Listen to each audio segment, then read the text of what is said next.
दोस्तों, कैसे हो आप लोग। आज मैं फिर से पेश हूँ आप सबके सामने एक नए व्लॉग के साथ। जो व्लॉग है मेरे प्यारे महादेव का, मेरे भोलेनाथ का, रामेश्वरम का। दोस्तों, रामेश्वरम को चार धाम में से एक धाम भी माना जाता है पूरे इंडिया में, और ये स्थित है तमिलनाडु में। दोस्तों, अगर आपने रामायण देखी होगी तो आपको ये पता होगा कि भगवान राम ने जब ये समुद्र पे राम सेतु बनाया था, तो उससे पहले उन्होंने भगवान शिव की आराधना की थी और उन्होंने शिवलिंग स्थापित किया था। जो शिवलिंग उन्होंने स्थापित किया था वो शिवलिंग ही यहाँ पे रामेश्वरम में है, जिसकी पूजा की जाती है दोस्तों। और यहाँ पे बैठे हैं मेरे महादेव माँ पार्वती के संग, तो उन दोनों के बहुत ही सुंदर रूप में यहाँ पे दर्शन होते हैं। और यहाँ पे आने के लिए क्या क्या आपके पास ऑप्शंस हैं, आप कैसे आ सकते हैं, कितना बजट है, कहाँ रह सकते हैं, ये सारी जानकारी मैं आपको इस वीडियो में देने वाली हूँ। तो प्लीज़ मेरे साथ वीडियो में एंड तक बने रहिएगा और महादेव का नाम लेते रहिएगा। चलिए दोस्तों, शुरू करते हैं इस व्लॉग को हर हर महादेव के नाम के साथ। हर हर महादेव। रामेश्वरम आने के लिए जो सबसे सुविधाजनक रास्ता है दोस्तों, वो है ट्रेन का। हम लोगों ने नई दिल्ली से चेन्नई के लिए पहले ट्रेन ली थी, और चेन्नई से हम लोगों ने रामेश्वरम के लिए ट्रेन पकड़ी थी। इस टोटल सफ़र का अप्रॉक्स 40 आवर्स लग गया था। 33 आवर्स हमें इस तमिलनाडु एक्सप्रेस में लग गया था, और 8 से 10 घंटे हमें रामेश्वरम एक्सप्रेस में लग गए थे। रामेश्वरम की टिकट चेन्नई एगमोर से मिलेगी, और तमिलनाडु एक्सप्रेस आपको चेन्नई सेंट्रल रेलवे पे छोड़ेगी। तो दोनों के बीच अप्रॉक्स 1-2 किलोमीटर का रास्ता है, जो कि आप लोकल ट्रैवल से कवर कर सकते हैं। गाइस, हम लोग पहुंच चुके हैं सुबह सुबह रामेश्वरम, और अभी हम ढूंढ रहे हैं अपना होटल। तो देखते हैं हमारा होटल कितनी दूर है। फिलहाल आपको यहाँ की गलियाँ दिखाई जाएंगी। बाई ट्रेन हम लोग सुबह 4:30 बजे रामेश्वरम पहुंच गए हैं। और दोस्तों, ये है रामेश्वरम का एंट्री गेट, और इसके आसपास ही बहुत सारे प्राइवेट होटल्स हैं, जिनमें से एक होटल हमने भी बुक किया है। आपके पास रहने के लिए यहाँ पे कई सारे ऑप्शंस होते हैं। प्राइवेट होटल्स भी ले सकते हैं, धर्मशालाएँ भी ले सकते हैं, और डॉर्मेट्री ऑप्शंस भी होते हैं, जिसमें आपको एक बेड दे दिया जाता है, जहाँ पे आप लोग स्टे कर सकते हैं। तो सब कुछ विद इन बजट होता है दोस्तों। धर्मशालाएं और डॉर्मेट्री बहुत सस्ती पड़ती हैं, जबकि होटल्स 1000 से 1500 पर डे पड़ जाते हैं। ये रोड के साइड में ही सारी धर्मशालाएं, होटल्स वगैरह आपको दिख सकते हैं। आप ऑनलाइन के साथ साथ ऑफलाइन बुकिंग्स कर सकते हैं। दोस्तों, हमने मंदिर के एंट्री गेट के बिल्कुल सामने ही श्री पलानी एंडावर होटल बुक किया था, और यहाँ से अभी मैं आपको ले जा रही हूँ अग्नि तीर्थम में, जहाँ पे स्नान करने के बाद हम लोग मंदिर के अंदर 22 कुंडों के पानी से स्नान करते हैं। यहाँ के जो गवर्नमेंट एम्प्लॉयज़ होते हैं, वो आपको कुंडों से पानी निकाल कर नहलाते हैं, मतलब पानी डालते हैं आपके ऊपर। और इसके लिए ये लोग 25 रुपीज़ पर पर्सन चार्ज करते हैं ज़्यादा से ज़्यादा। और जो अग्नि तीर्थम है वो अपना कुछ इस तरह का समुद्र का स्थान है, जहाँ यहाँ पे भगवान राम ने रावण के वध के लौटने के बाद स्नान किया था, और समुद्र की लहरों को छूकर इन्हें शांत किया था, ताकि उनके भक्त जब यहाँ आए तो यहाँ पे स्नान कर सकें। और अग्नि तीर्थम के बाद आपको मंदिर के अंदर 22 कुंडों के स्नान के लिए एंटर करना होता है। अग्नि तीर्थम के बाहर ही आपको टॉयलेट, वॉशरूम वगैरह मिल जाएंगे, जहाँ पे आप लोग चेंज वगैरह कर सकते हैं। इसके अलावा अग्नि तीर्थम में कुछ लोग पिंडदान वगैरह भी देते हैं, पूजा करवाते हैं दोस्तों। कुछ इस तरह की पूजा की जाती है यहाँ पे आसपास, और उसके बाद वो अपना पिंडदान जो है समुद्र में देते हैं, और इसी तरह यहाँ पे पूजा की जाती है। कुंड में स्नान करने के बाद यहाँ से आप लोग जो है चेंज कर सकते हैं। चेंज करने के बाद यहाँ पे लाइन लगती है दर्शन के लिए, वे टू दर्शन, और लाइन में लग के कम से कम 1-2 घंटे लग जाते हैं दर्शन करने में। चलिए दोस्तों, आपको दिखाती हूँ मैं अंदर से मंदिर कैसा दिखता है। ऑल्दो अंदर मोबाइल वगैरह अलाउड नहीं है, बट बट कॉरिडोर वगैरह यहाँ के मैं आपको शो कर सकती हूँ। कल दोस्तों, यहाँ मंदिर का कॉरिडोर दुनिया का सबसे बड़ा कॉरिडोर माना जाता है। यहाँ पे शिवलिंग सीता माँ ने जो शिवलिंग बनाया था उन भगवान रामेश्वरम के दर्शन होते हैं, और उसके साथ ही अंबिका माँ, पार्वती माँ के दर्शन होते हैं। काफ़ी बड़ा मंदिर है, दर्शन करने में कम से कम 2 से 3 घंटे लग जाते हैं लाइन में खड़े खड़े। और आप लोग जो है स्पेशल पर्ची भी कटवा सकते हैं, जिससे दर्शन थोड़े जल्दी ये तो हो गया रामेश्वरम का मुख्य मंदिर। इसके अलावा भी रामेश्वरम में और बहुत से मंदिर और टूरिस्ट प्लेसेस हैं जहाँ पर आप घूम सकते हैं। एक स्पेशल दर्शन और होते हैं जिसमें आप बिल्कुल मंदिर के सामने से दर्शन कर सकते हैं। आई मीन रेलिंग के बाहर से दर्शन कर सकते हैं, जिसके चार्जेस अलग से 50 रुपीज़ पर पर्सन होते हैं, और ये पर्ची आपको बाहर ही अलग से कटवानी पड़ती है। सो दोस्तों, यहाँ पे 4 से 6 बजे आपको दर्शनों के लिए काफ़ी भीड़ मिलेगी, क्योंकि उस समय दर्शन होते हैं मनी के। उसके बाद जो है थोड़ा सा मतलब भीड़ कम मिलेगी, और जो है दर्शन आपको शाम के 8 बजे तक ही होते हैं। 8 बजे के बाद मंदिर के पट बंद हो जाते हैं, तो इस बात का अवश्य ध्यान रखें दर्शनों के टाइम पे। और 12 बजे भी दर्शन बंद हो जाते हैं। उसके बाद दर्शन के लिए मंदिर को दोबारा 3 बजे खोला जाता है, और लगभग 8:45 तक आप शाम को दर्शन कर सकते हैं। सो दोस्तों, हम कर चुके हैं रामेश्वरम धाम के दर्शन, और भगवान भोलेनाथ यहाँ पे इतने सुंदर रूप में विराजमान हैं, इतने सुंदर रूप में जिसका मैं वर्णन कर ही नहीं सकती शब्दों में। और माँ पार्वती का भी मंदिर है यहाँ पे दोस्तों, बहुत प्यारे दर्शन हैं यहाँ पे। यहाँ का अगर मैं आपको सीन बताऊँ तो कम से कम 2 घंटे तो आपको समुद्र में नहाने के बाद 22 कुंड के पानी में नहाने में लग जाएंगे, और उसके बाद कम से कम 2 घंटे आप दर्शन के लिए मान के चलिए नॉर्मल यहाँ पे टाइम लग जाता है। तो कम से कम जब भी आप दर्शन करने आए तो 5 घंटे का टाइम लेके आए, कि 5 घंटे तो लगेंगे ही लगेंगे दर्शन करने में। और दोस्तों, मंदिर बहुत सुंदर बना हुआ है, बहुत प्यारा है, मतलब मेरे पास शब्द नहीं है, मैं क्या कहूँ यहाँ के लिए, यहाँ के धाम के लिए, रामेश्वरम धाम के लिए। भगवान राम के हाथों बनाया हुआ शिवलिंग खुद यहाँ पे विराजमान है, भगवान शिव खुद यहाँ पे विराजमान है, और उनके साथ साथ ही दर्शन होते हैं यहाँ पे भगवान विष्णु के और भी देवी देवताओं के, जैसे गणेश भगवान वगैरह के। तो चलिए दोस्तों, यहाँ की स्टोरी तो मैं आपको बता ही दूंगी, दिखाती हूँ रामेश्वरम में और क्या क्या आप लोग देख सकते हैं, क्या क्या आप लोग दर्शन कर सकते हैं। जल्दी मिलवाते हैं आपको, जल्दी दिखाते हैं आपको धनुषकोटि और राम सेतु से। और मंदिर के भगवान शिव के दर्शनों के बाद इस जगह से एग्जिट होता है,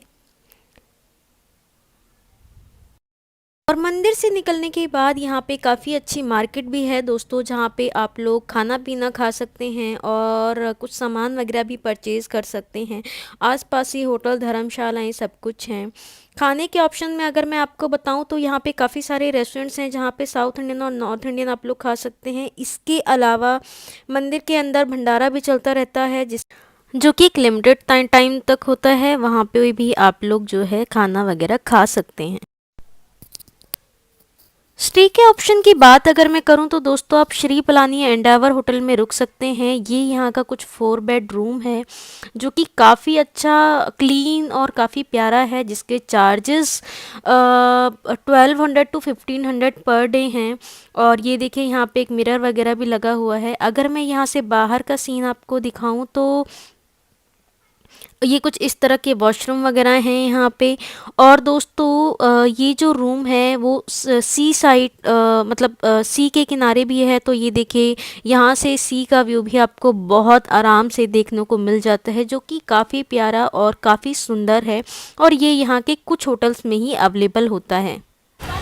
तो दोस्तों, अभी हम लोग मूव कर रहे हैं राम सेतु की तरफ, जो कि पड़ता है यहाँ से मंदिर से अप्रोक्स 22 किलोमीटर दूर, और उसका रास्ता अप्रोक्स आधे घंटे का रास्ता होगा। और इसे जो मतलब जो राम सेतु है उसे एडम ब्रिज भी कहते हैं, और जो उसका एड्रेस है वो होगा धनुषकोटि। तो चलिए दोस्तों, वहाँ पहुँच के वहाँ का सीन दिखाते हैं आपको। तो एक बार सारे मिलके बोलेंगे हर हर महादेव। धनुषकोटी जाने के लिए हम लोगों ने कुछ इस तरह का एक व्हीकल बुक कर लिया था, जिसके चार्जेस अप्रॉक्स 1600 पर व्हीकल था, और एक व्हीकल में हम लोग 12 से 13 लोग बैठे थे। यहाँ धनुषकोटी पहुँचने में कम से कम आधे से 1 घंटा लग गया था, और रास्ते के जो नज़ारे हैं वो काफ़ी प्यारे और काफ़ी सुंदर हैं। धनुषकोटी पहुँचते पहुँचते एक तरफ इंडियन ओशन था और एक तरफ बंगाल ओशन था, और काफ़ी प्यारा, काफ़ी अच्छा सीन था यहाँ का। धनुषकोटी ही वो स्थान है जहाँ से राम सेतु स्टार्ट होता है, और श्रीलंका यहाँ से 20 किलोमीटर पड़ता है।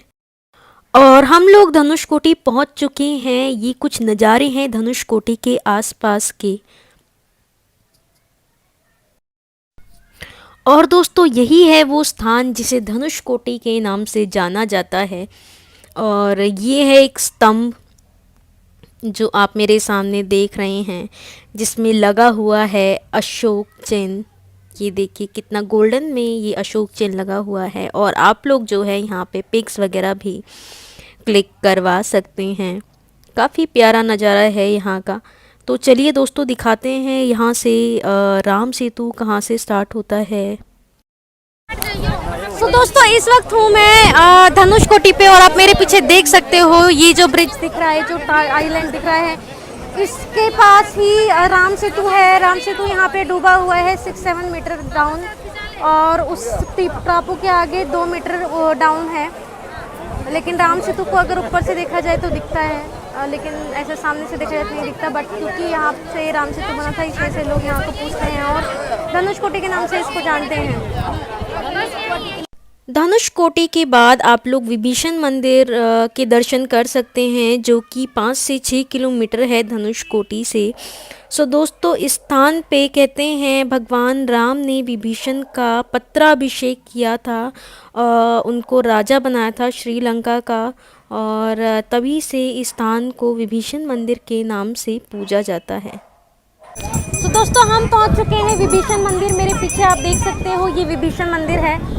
विभीषण मंदिर के बारे में कहा जाता है कि ये वही जगह है जहां पे भगवान राम ने विभीषण का पट्टाभिषेक किया था। जब उन्होंने रावण को मारने के बाद मतलब वो यहाँ पे लौटे थे, तो उन्होंने विभीषण का पट्टाभिषेक इसी जगह पे किया था, और गवर्नमेंट ने इस जगह को विभीषण का मंदिर बना दिया है। तो चलिए दोस्तों, इस प्यारे से मंदिर के दर्शन करते हैं और देखते हैं रामेश्वरम में और आगे क्या चीज़ें हैं। उसके अलावा दोस्तों, आप रामेश्वरम में 100 रुपीज़ पर पर्सन पे फेरी राइड कर सकते हैं, और काफ़ी अच्छा एक्सपीरियंस होता है। फेरी जो है आपको हाफ एन आवर समुद्र के बीचों बीच घुमाते हैं, और आपको लाइफ जैकेट वगैरह भी प्रोवाइड की जाती है। इसके अलावा दोस्तों, आप लोग रामम तीर्थम घूम सकते हैं, इसके साथ ही राम कुंड घूम सकते हैं। यहाँ पर भगवान राम ने मेडिटेशन किया था। साथ ही आप लोग पंचमुखी हनुमान और फ्लोटिंग स्टोन भी घूम सकते हैं, जहाँ पे हनुमान जी की पंचमुखी मूर्ति है, जहाँ पे इनके पंच रूप में दर्शन मिलते हैं। साथ ही मंदिर के बाहर आपको फ्लोटिंग स्टोन मिल जाएगा। ऐसा माना जाता है कि ये वही फ्लोटिंग स्टोन है जिससे राम सेतु का निर्माण किया गया था भगवान राम द्वारा। इसके साथ ही आप लोग लक्ष्मण तीर्थम भी घूम सकते हैं। लक्ष्मण तीर्थम और लक्ष्मण कुंड एक साथ ही है, जहाँ पे भगवान लक्ष्मण ने मेडिटेशन किया था। इसके साथ ही दोस्तों, आप लोग रामेश्वरम में एपीजे अब्दुल कलाम मेमोरियल घूम सकते हैं, जहाँ पे एपीजे अब्दुल कलाम को दफनाया गया है, उनकी मेमोरी बनाई गई है। उसके बाद आप लोग विलोंदी तीर्थम अर्थात सीता तीर्थम भी जा सकते हैं, जहाँ पे भगवान राम ने समुद्र के अंदर ही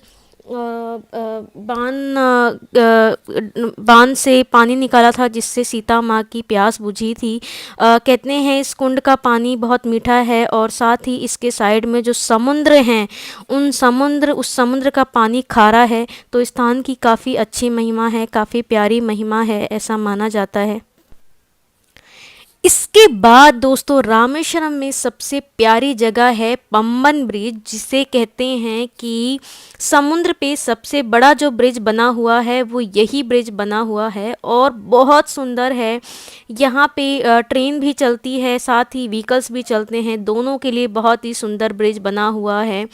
और मतलब ये ब्रिज देखना तो अपने आप में ही काफ़ी अच्छा एक्सपीरियंस है। देखो कितना सुंदर दिखता है ये ब्रिज, समुद्र के ऊपर बना हुआ ये ब्रिज बहुत ही सुंदर दृश्य देता है, बहुत ही अनोखा स्थान है अपने आप में ही, बहुत ही अनोखा एक्सपीरियंस है अपने आप में ही। इसीलिए कहते हैं कि रामेश्वरम की यात्रा ट्रेन से ज़रूर कीजिए, ताकि आपको ट्रेन से पम्बन ब्रिज का एक्सपीरियंस प्राप्त हो। फिर भी अगर आप ट्रेन से नहीं आते तो व्हीकल से पम्बन ब्रिज पे अवश्य आएँ और इस स्थान के दर्शन अवश्य करें और एक्सपीरियंस अवश्य लें कि ये जगह इतनी सुंदर और इतनी प्यारी है। आसपास सिर्फ समुद्र ही समुद्र है, उसके बीचों बीच ये ब्रिज बनाया गया है, पम्बन ब्रिज। तो दोस्तों कैसा लगा आपको रामेश्वरम धाम? आई होप आपको ये बहुत अच्छा लगा होगा। तो इसके बारे में कुछ रोचक तथ्य मैं आपको बता देती हूँ और कुछ जानकारी जो आपको लिए बहुत ज़रूरी है वो मैं आपको दे देती हूँ।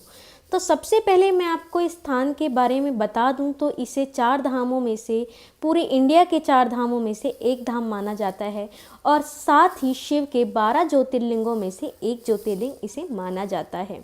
इसकी हिस्ट्री के बारे में अगर मैं बताऊं तो जब भगवान राम ने रावण का वध किया था और जब वो इंडिया लौटे थे तो उन्होंने सबसे पहले रामेश्वरम की भूमि पे ही कदम रखा था।